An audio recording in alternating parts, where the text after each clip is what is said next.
আসসালামু আলাইকুম রহমতুল্লাহ। আশা করি সবাই ভালো আছেন। তো voice of Thakurgaon YouTube channel এবং ফেসবুক পেজে আপনাদের আন্তরিক শুভেচ্ছা।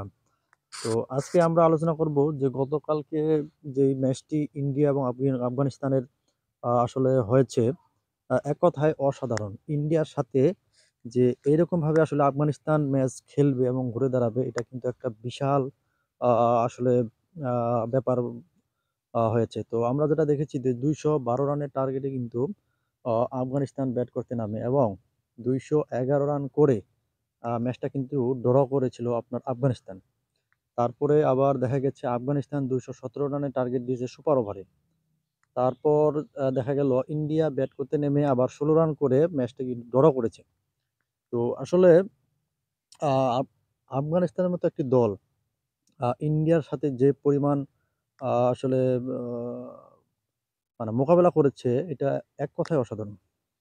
তো যাই হোক, তারপরে দেখা গেছে আপনার ইন্ডিয়া ১২ রানের একটা টার্গেট দিয়েছিল আফগানিস্তানকে ৩ বলে। তো সেখানে আফগানিস্তান আসলে ৩ বলের মধ্যে ২ টি উইকেট হারানোর পরে কিন্তু ম্যাচটি আসলে থেমে যায়। তো যাই হোক, যদিও আফগানিস্তান হেরে গেছে, কিন্তু যেটা যেভাবে তারা দল খেলেছে, মানে আফগানিস্তান, আমরা আশা করব যে আফগানিস্তান পুরা ম্যাচটিকেই দেখা গেছে ঘুরিয়ে দিয়েছে আপনার।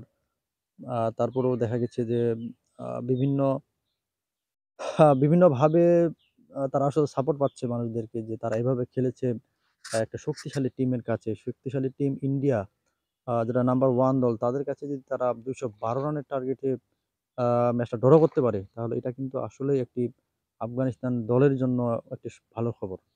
তো যাই হোক, আমরা আশা করব যে নেক্সট ডে ইনশাআল্লাহ আরো ভালো আফগানিস্তান ম্যাচ উপহার দিবে। আমরা এটাই আশা করি।